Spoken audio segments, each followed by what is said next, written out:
Hi, good morning, good afternoon, good evening.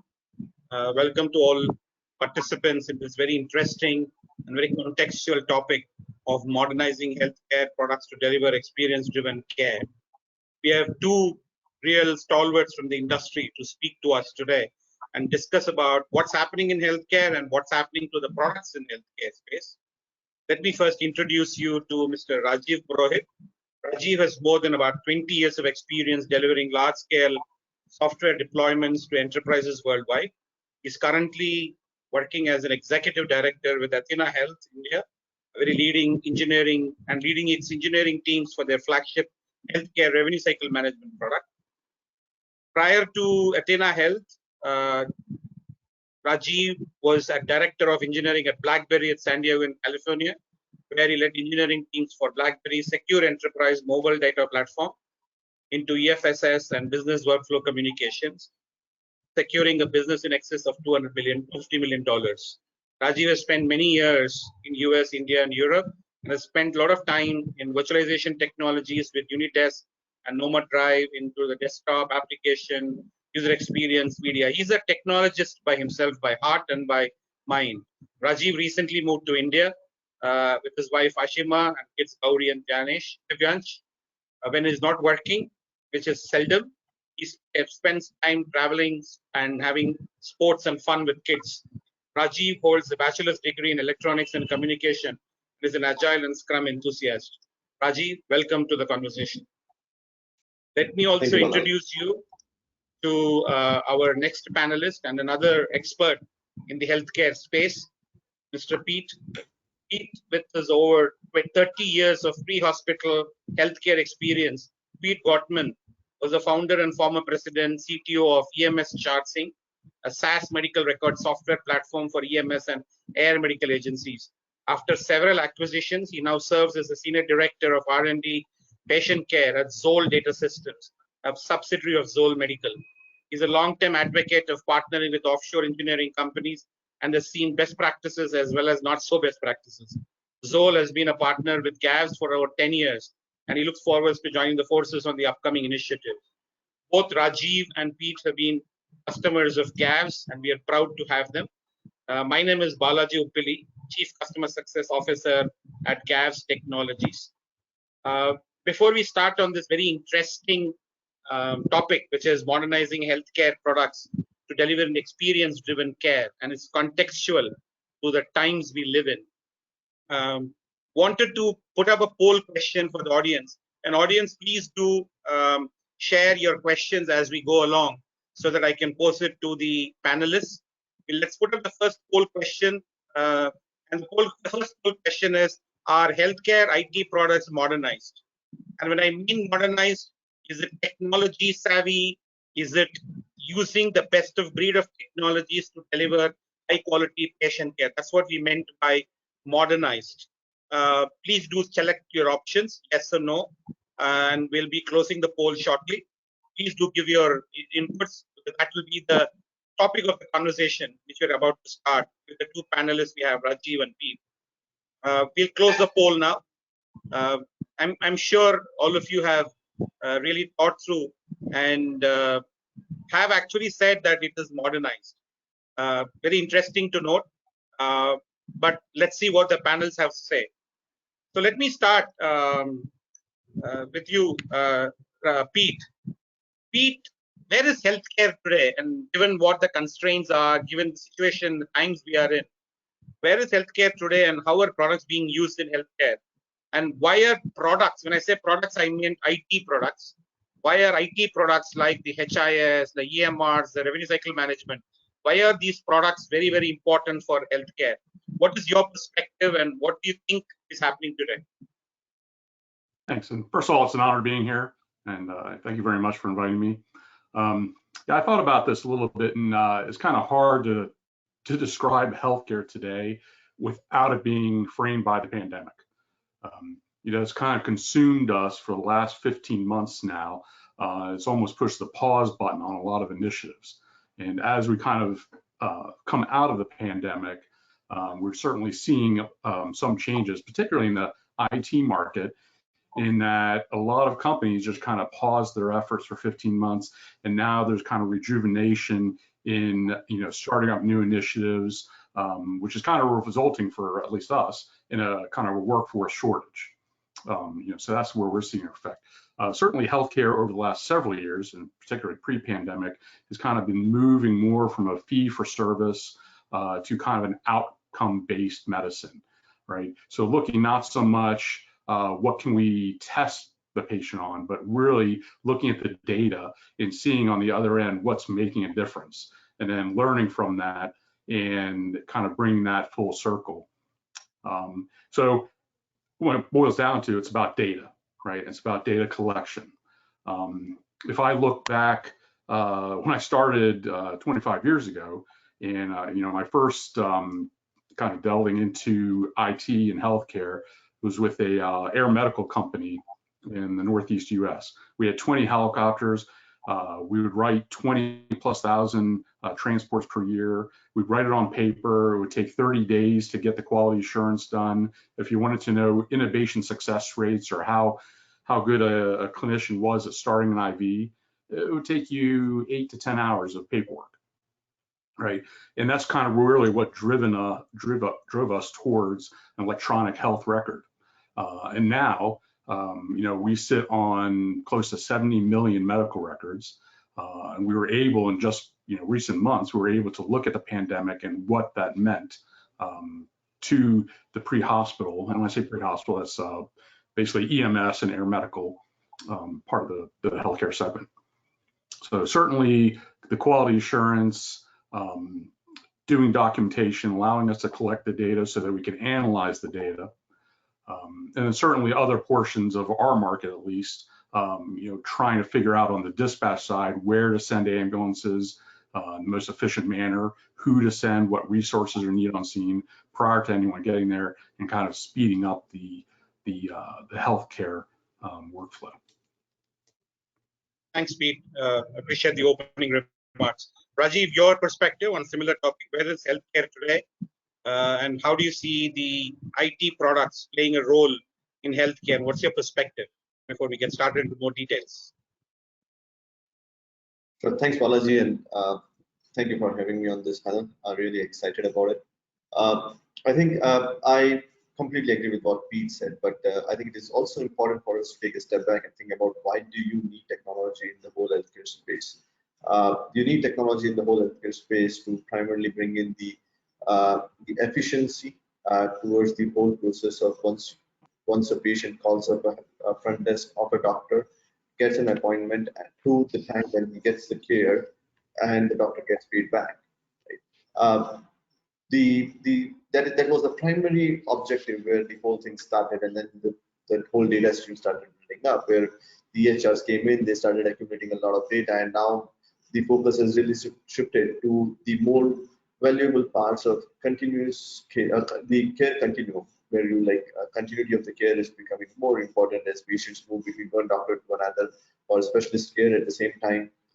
It is also moving towards the quality of care, wherein the most part of the innovation is happening now. So I think, but if you look at it, the real truth behind both of these areas, whether it be continuity of care or be quality of care, it is driven by data.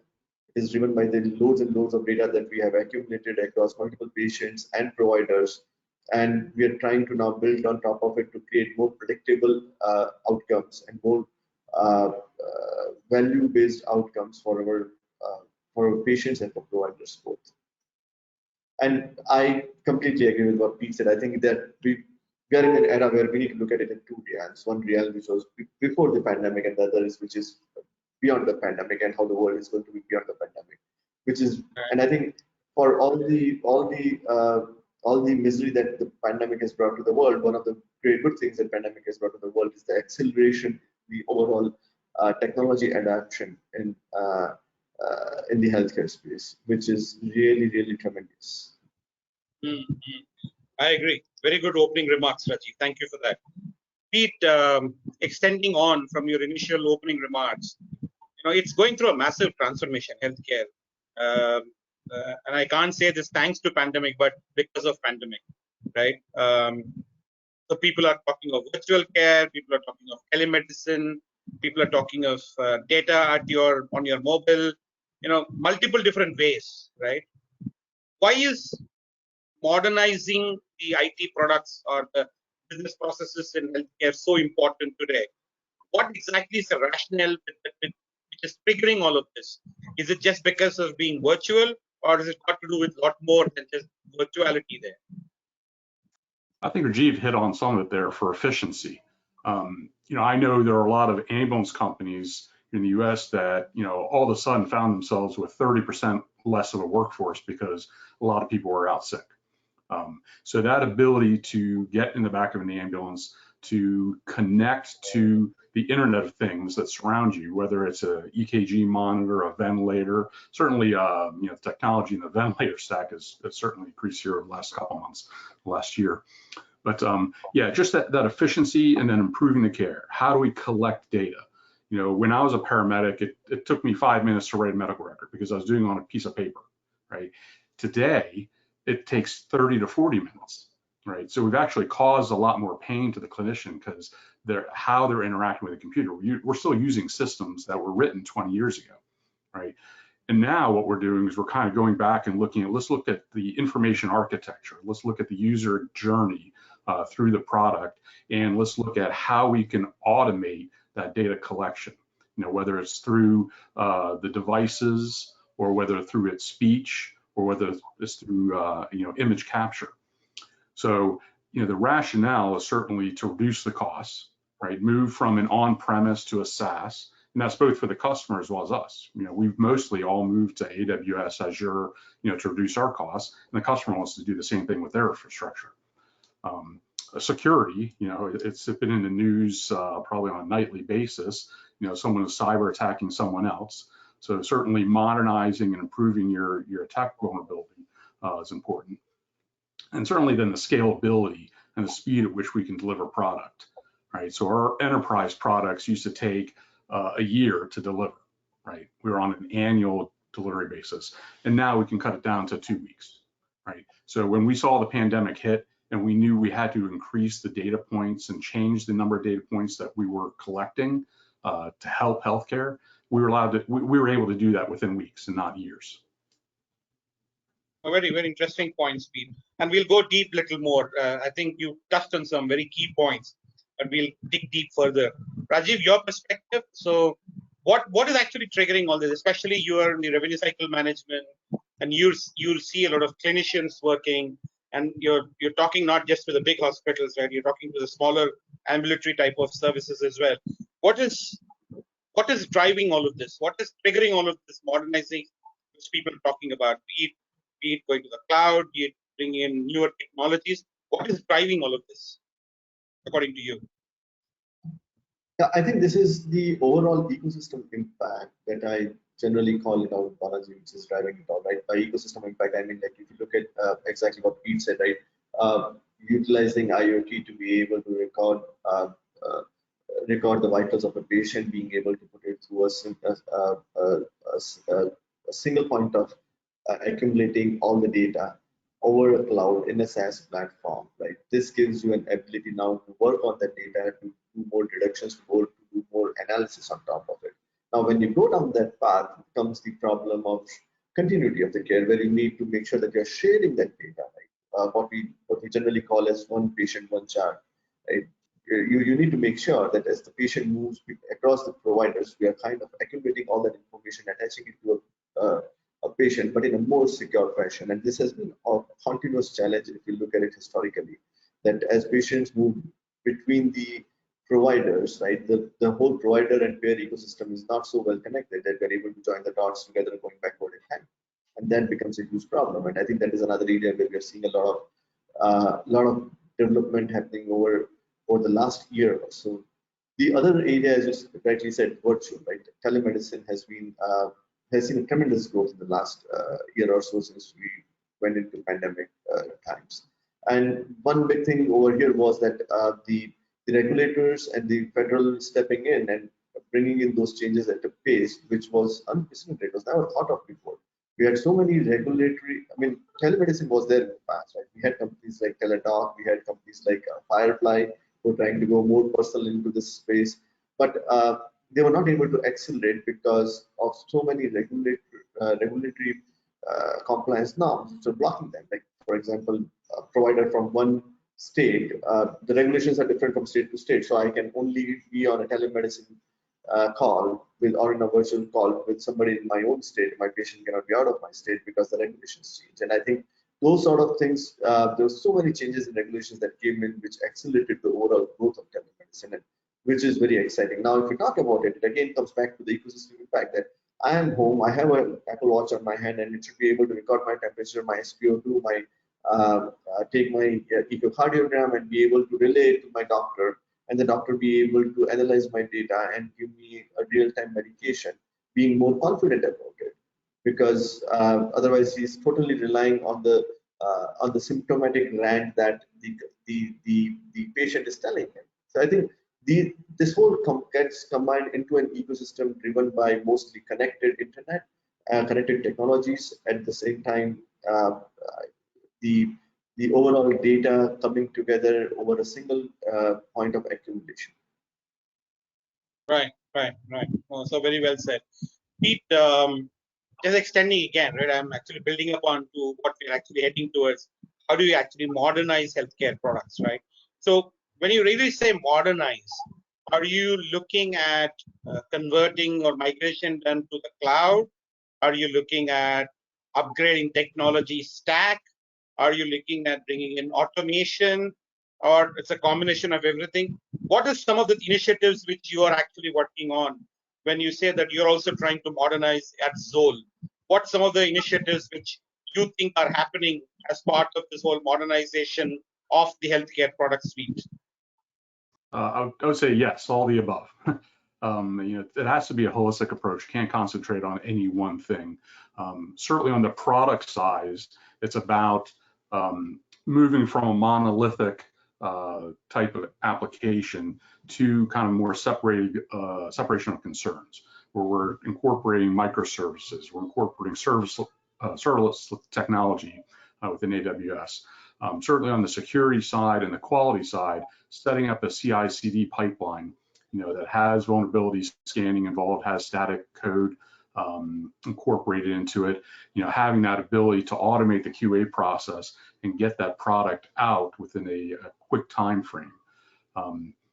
Certainly looking at the newer technologies, with all this data that we've talked about, I mean, we're collecting millions and millions and millions of pieces of data every second, and throwing that into data lakes. So now we can't analyze that by ourselves. So now we have to incorporate, artificial intelligence, machine learning.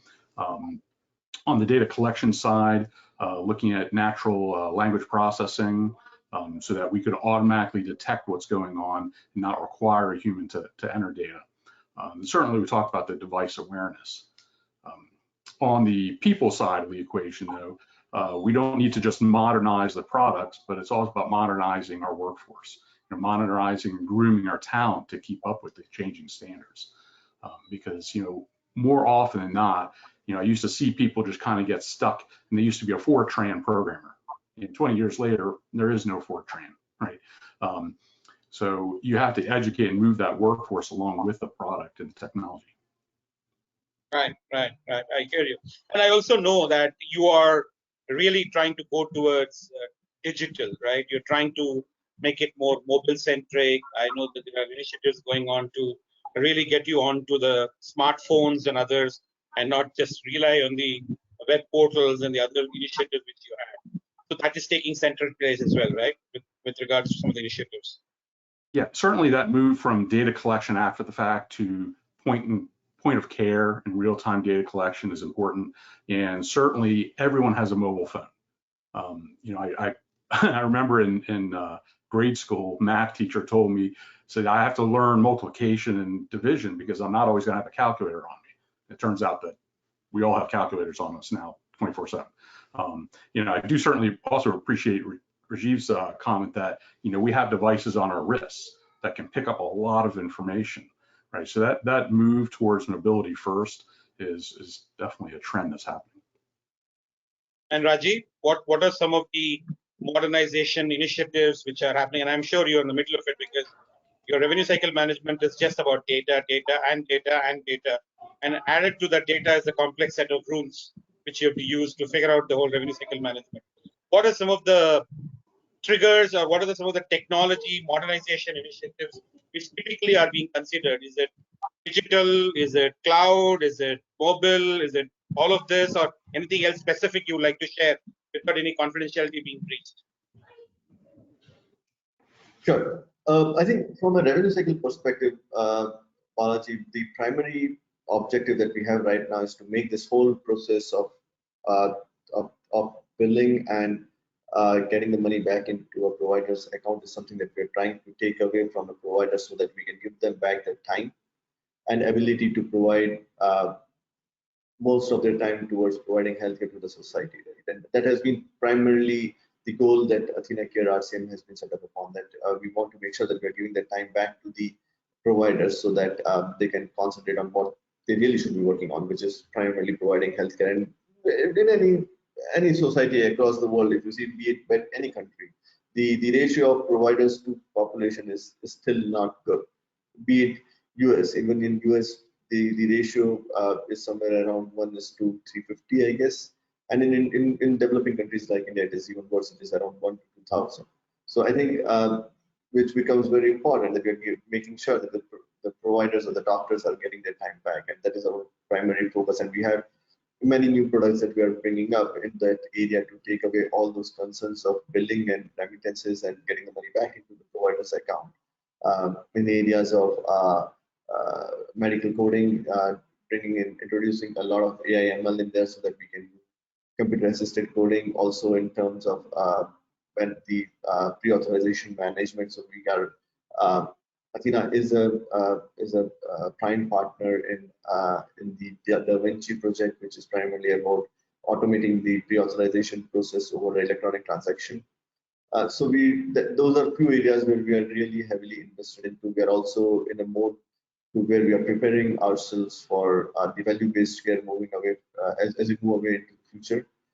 So those are the primary areas we are investing uh, as an RCM product. But there are many other areas where Athena is actively investing into, primarily in terms of the care continuity, in which we are investing heavily into the cross connect with payers and other providers and building that network. We are also heavily invested into telemedicine or telehealth initiatives. Athena already had a product in the telehealth space by the name of Hippocrates, which primarily, but it was more of a passive product which the providers were using to analyze the dosage of, get like a hand information on dosage of any medicine that they're prescribing. But now we're into that active mode of having a provider to patient connect directly.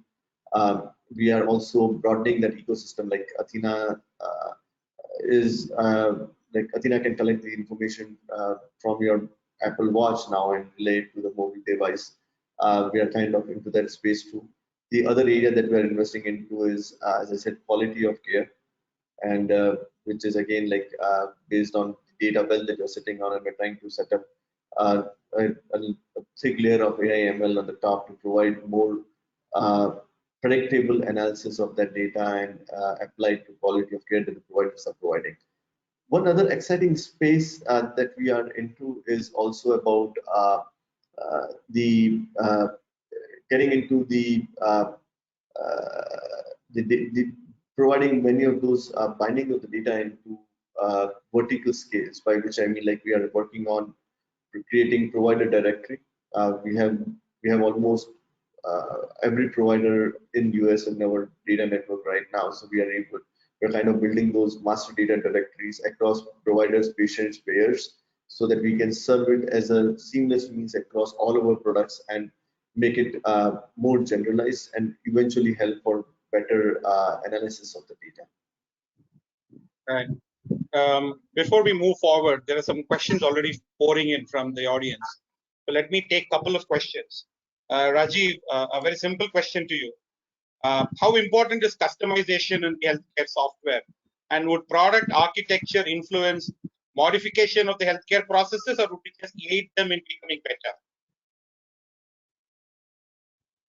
Interesting question. So I think when we started the conversation, Pete said the similar thing, right? That which is really vital, that we are as we move forward, it is very important for us to look at the user journey or a patient or a provider journey across your product in terms of UX, and that becomes very important. That is an area where you're going to bring in the ease of use to a provider or a patient to have that information, as well as to have that workflow process so easy that it becomes highly intuitive and they have to spend minimum time on it. So the system should itself be able to provide those knowledge points and help to the patients and the providers in the system, as well as the office workers, the backend office workers in the provider's office, so that they can deal with that workflow in a very seamless manner. The architecture, I think most of the healthcare companies are going through a transformation right now, because many of us have developed a huge monolith going horizontally across multiple data centers, and now we're trying to break it up into mesh connected microservices in a public cloud to bring more granularity of offerings that we have.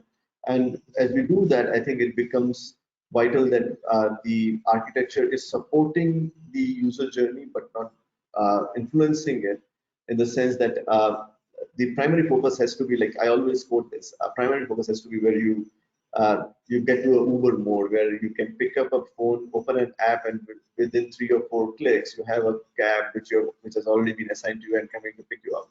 So it should be so seamless, so intuitive for be it a back office worker, be a patient, be a provider. Nice, interesting.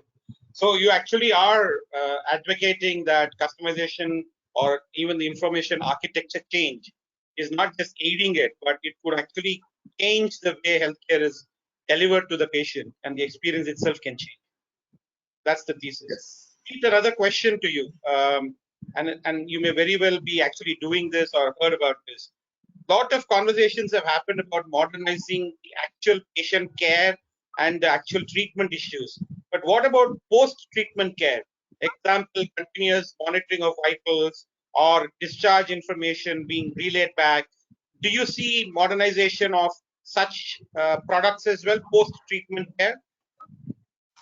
Certainly. So, a large topic right now is the interoperability of data and getting that quality assurance and the outcome data back to the original provider. A good example is that is cardiac arrest, right? It's not a large portion of our calls in the United States, fortunately, but we used to look at how often you could revive someone out of cardiac arrest and deliver them to the hospital, right? Now it's more of how many of that population actually leaves the hospital, right? So it's all about what happens after we deliver them, and then feeding that care that we gave them before the hospital, and kind of learning from our data. So certainly doing that, sharing data is definitely important. As I was speaking, I almost forgot part of your other question, but no, I mean, what they were talking about, trying to find out, are there modernization initiatives happening for post-treatment care? Because a lot of times people are talking of modernizing the products at the hospital or when the patient is receiving a treatment. But what about post-treatment was their question. Yeah, so I do know in the EMS space, we are doing a lot of what's now called community paramedicine, where the objective is to not bring the patient into the hospital. So post-discharge, we're engaging basically these mobile units that can go out there with paramedics and check in on the patients post-discharge.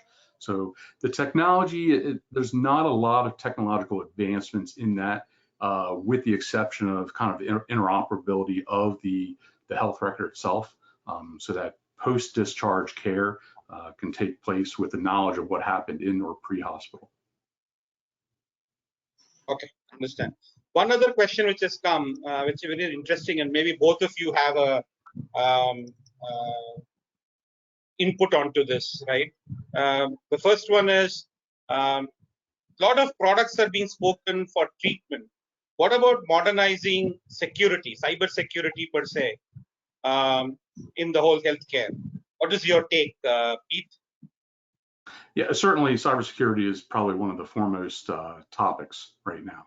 I mean, sitting on, tens of millions of medical records and all that protected health information, really scares us, in the sense that, you don't want to be that person on the nightly news having been attacked and held ransom. So yeah, following strict protocols on who can access data, how we access that data, doing vulnerability penetration tests, having that continuous security. We often talk about CI/CD, but really CS should be the third one, continuous security. Making sure that our systems are impenetrable. Yeah, and Rajiv, another question which has come is, everybody knows that data is key in healthcare because that's the one which drives a lot of decisions. So are there any innovative ways people are handling data? Are there any newer ways people are handling data to figure out how to overcome the challenges? Or are we going to live with these challenges for some more time to come? That's a very interesting question. So I think the data challenge has been there for like long time for all the healthcare, for whole of the healthcare industry, and many different companies have tried to solve it in a different way. I think, but there are some very innovative ways that this problem is being addressed, which is really exciting to see how it pans out. To give you an example, blockchain. Now, blockchain, like the buzzword has been that it is made primarily for cryptocurrency world, but it is actually revolutionizing the healthcare space by allowing the sharing and analysis of the critical patient data across payers and providers. And it is very vital in improving the quality of care, the transparency, and still do it in a very secure way. And there are actually companies like I was reading about it. I think there's a company called Omni, which is a blockchain solution provider. There is another very interesting company called I'm missing the name, but I think it was uh, I think it was I think it was Emblema, which launched a blockchain healthcare compliant, a HIPAA compliant blockchain for healthcare. So there are companies which are entering into this space. Like for example, Omni uh, uh, is a blockchain network which actually provides the data to the drug manufacturers about the current levels of the inventory, that the availability of the inventory at the hospitals or at the uh, distributors or the resellers at any point of time, which enables the drug manufacturers to make sure they are manufacturing at the right pace. So that is, I think, one of the very interesting areas to see how a technology is kind of penetrating its ways out of what it traditionally used to be in. Because if you look at blockchain, it is primarily just distribution of the data across various points in the chain itself, right? It is decentralized way of storing the data in a more secure fashion.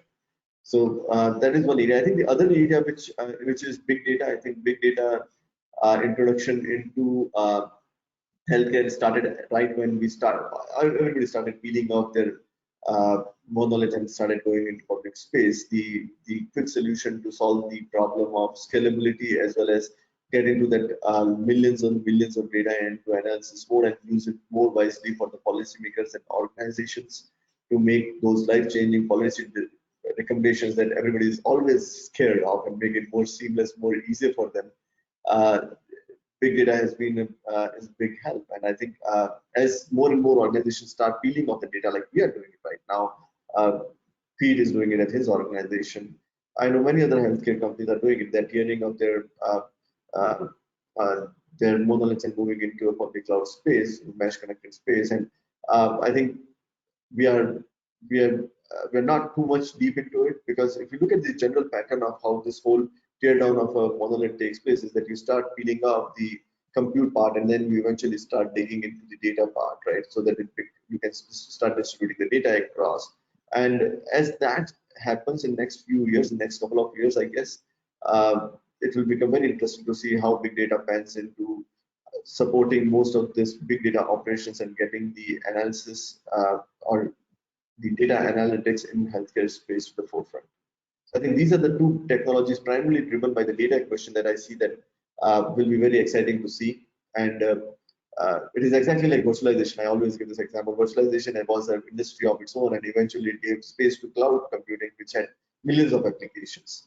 And similarly, as we bring data to the forefront using these two technologies, the big data and blockchain, I think there are many different applications in many different areas where we will see a lot of innovation happen. Right. On this note, let's bring up the second poll question. The second poll question is in continuing with modernization, and I know people have heard of this buzzwords AI and ML in a big way in many industries and operations and AI ops. But is there a role for AI and ML in healthcare? Please choose your option, yes or no. It will be interesting, and the next part of the conversation will be around that with Rajiv and Pete. Is there a role for AI and ML in healthcare? We'll close the poll question now. I think there is a huge buzz around this. So would you throw some light about, Rajiv, how do you anticipate or see AI ML playing, right? Like, for example, the other day I was having a conversation with one of the largest healthcare consortium leaders, right? Where they talked about AI being used in diagnostics. They're actually using AI to scan through the MRI scans and the X-ray scans and potentially read through all the various, using NLP, read through the various recommendations or notes provided by the radiologist, by the expert, so that they can actually infer the key points and keep the conversation with the patient more rather than just spending time through this. So AI and ML is actually, in a way, taking away a lot of things which we are trying to do as an organization, as an industry. What do you see as the role of AI ML in what you do, and how does AI ML play a role there? I think, I think Balaji, the AI ML definitely plays a huge role in the healthcare in many different fields, but I think in healthcare likely too. Right? It is redefining the overall industry by improving quality of care, improving the patient outcomes. It is helping in decreasing the cost for payers and hospitals and providers, all of them together. It is helping in better analysis of the data, so there are better outcomes. I think it is going to be a primary vital role as you try to bring all the data together. You need a layer on the top which can help you in the beyond analysis, help you in taking those decisions in a more crisper, faster, and business-centric way. And that is where I think AI/ML plays a big role in the whole stack. At Athena, primarily, we are investing heavily into AI/ML in data analysis. We are also investing, as I just said, like we have a product into medical coding practice, and we are using computer-aided coding right now, which is new feature in the product that we have recently launched. We are also using it in different areas of creating more succinct reports around the patients and the providers. At the same time, we are also using it in creating a lot of predictability for the providers in the clinical space. So those are the few areas that we are investing into. But I do see that AI/ML will play a vital role as we try to bring meaning to the whole data that we have accumulated. I think data analysis is a way to kind of do more passive way. I think the more active way to do it in the future is going to be through AI/ML. Right. No, we are also seeing that, Rajiv, because we are partnered with IIT Madras in trying to really build an AI platform which can be agnostic across industries. We're also seeing that analyzing data, ingesting data, finding patterns in the data, and providing some insights are actually much easier done with the AI techniques. Pete, your view, how do you think AI/ML is going to change certain things which you are doing today? And do you see the impact of that in your initiatives and your products?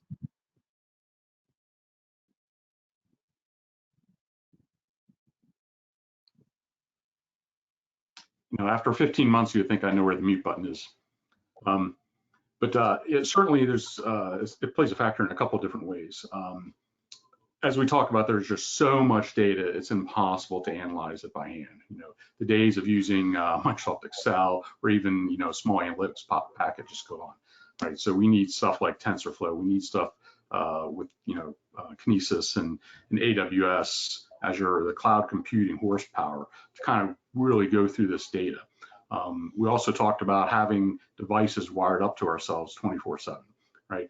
Most of us have a smartwatch at this point, which is recording data, right? People have looked at algorithms that say, let's not put you on to an EKG monitor after you've had a cardiac event, but let's try to predict when you're about to have the cardiac event, because we're capturing that data earlier and more often. And then certainly, as we talked about shifting towards more of a mobile first experience, it kind of creates a bit of a challenge, because usually in AI and machine learning, we think about large computing, right? We talk about some pretty heavy power in the back end, looking at millions, trillions of data points. The challenge for us, though, is that in the ambulance, we're often not connected to AWS. We're not connected to anybody. Maybe we just have our iPhone, and our iPhone's not that powerful. It's getting more powerful, but not quite there. So we have to develop a few different techniques to do kind of more the offline AI and ML. Right. There's one more question from the audience. Again, an interesting question, and I pose it to both of you. How is RWE, which is real world evidence within healthcare, trending, which would enable very good patient care at all levels with better insights? Is that a trending theme at all of late, or do you see it still in the early stages of incubation? Real world evidence data. Rajiv, your view, and then Pete. So they wanted the view from both the panelists.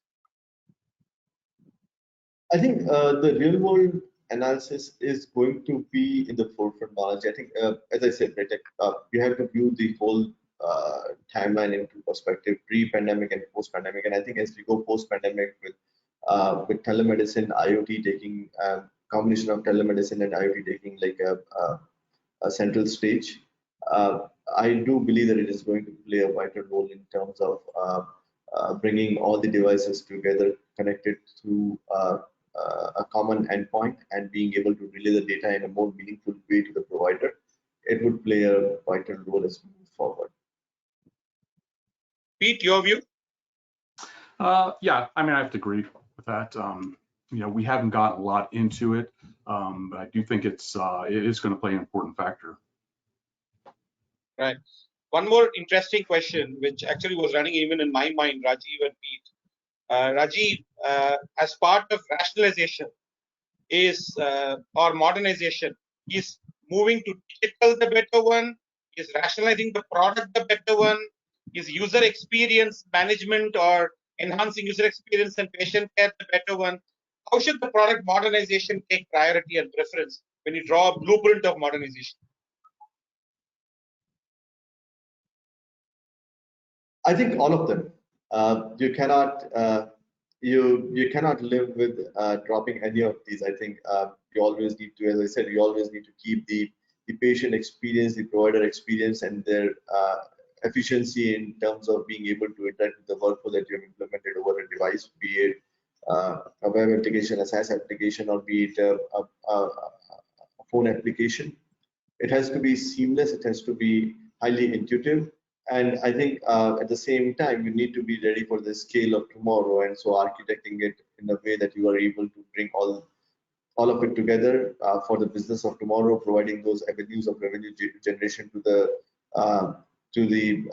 your organization so that they can grow and scale at that level. I think all of these have to go hand in hand. I don't think there may be like opportunities to go behind one at a time in terms of your customer needs as an organization to prioritize them, but I don't think you can drop a ball on any of these. Right. Pete, your view and how things are happening at Soul and your personal view? Yeah, I agree. I mean, they're all intertwined. We spend a lot of time right now in that user journey, user experience, trying to shift technology and documentation systems from being a requirement to actually helping the clinician do their job. But certainly the scalability, the way we deploy that across customers is very important. This whole, we haven't really talked about, but infrastructure as code, right? That ability for us to take an entire platform in the United States and bring it up overseas in any country we want, within days. So it is all intertwined, and it's all very important. One last question which has come in just now. What are the barriers for modernization? Rajiv, what do you think? What are the barriers for undertaking serious modernization of the products?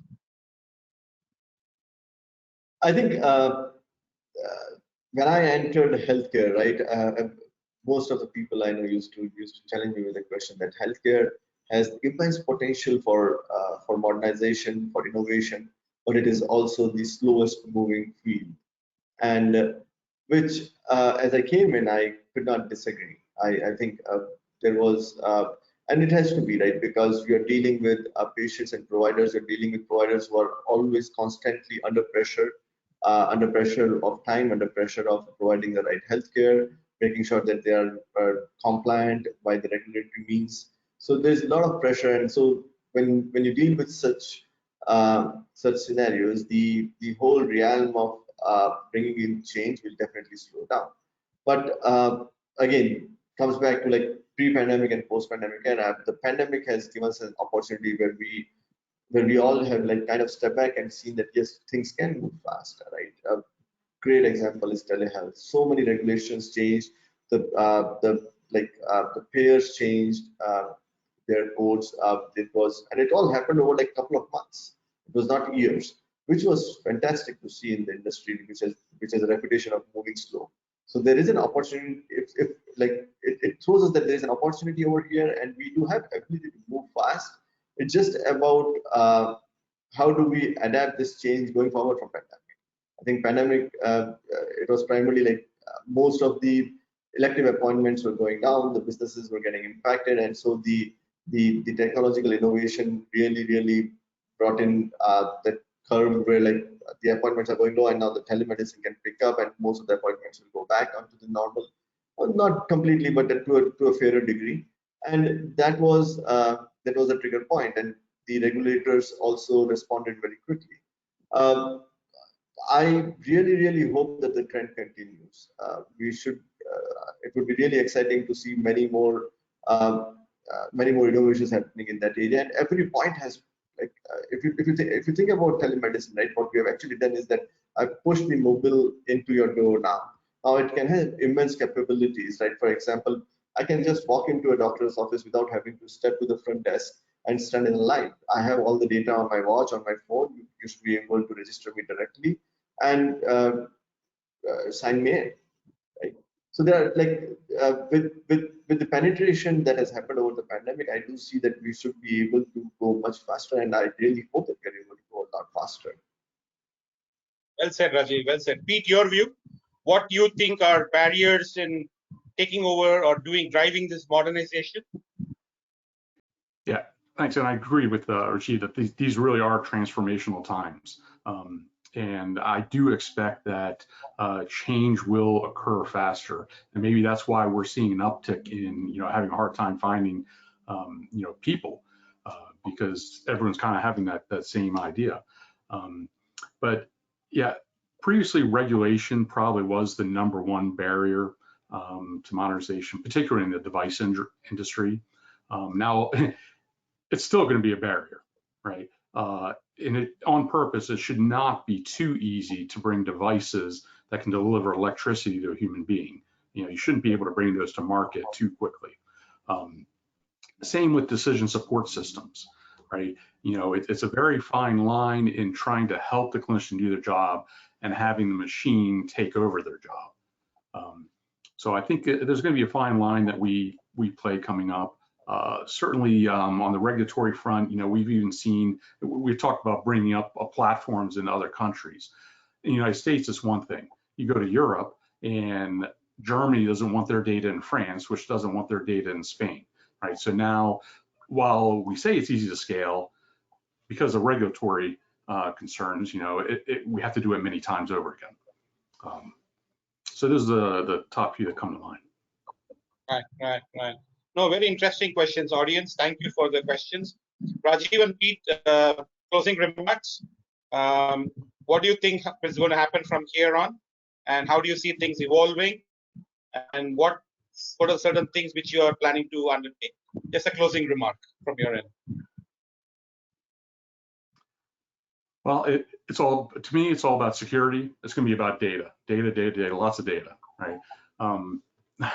I don't know if India have a magazine called Computer Shopper, but back in the late 80s, I remember when we broke the $1 per megabyte hard drive, right? And that was a big barrier that we broke through. And now we're talking about terabytes, petabyte, immense amount of data, and how we can use that data to actually do something good, right? To improve healthcare on the front end, to prevent people from getting sick. So I think that's really where the trend is going to continue. How do we efficiently collect the data? How do we efficiently process the data and consume the data? Rajiv, your closing remarks? I think I cannot agree less with what Pete said. I think it is going to be all data, but I think what would be more exciting to see in this field is how fast there's, like in the post-pandemic era, how fast the industry starts evolving in terms of embracing change, in terms of bringing in more innovation. Like whenever the deeper competition in terms of innovation happens, the final winner is always the consumer, and in which case over here it would be patients and the providers, right? And I think primarily the patients and the healthcare. There is so much tremendous scope, and I do I do believe that it does happens. To just like quote a few examples, right? I was reading the other day that the overall the use of AI/ML in the mammograms, translation of the mammograms, right? It has increased the overall reading by 30 times faster, and the accuracy is 99% or higher, which was never there when the humans were reading it, and the processor was slower. And the whole need for unnecessarily doing those biopsies for healthcare professionals, to like multiple healthcare professionals to get involved, and you need to run across multiple shops to get it done, is all gone now, which is awesome, right? If you look at big players who are jumping into this, the power of influence is increasing. Like for example, Microsoft is working on a machine called Hanover, which will memorize all the relevant medical journals that come out and be able to provide the optimal drug combinations for a cancer patient.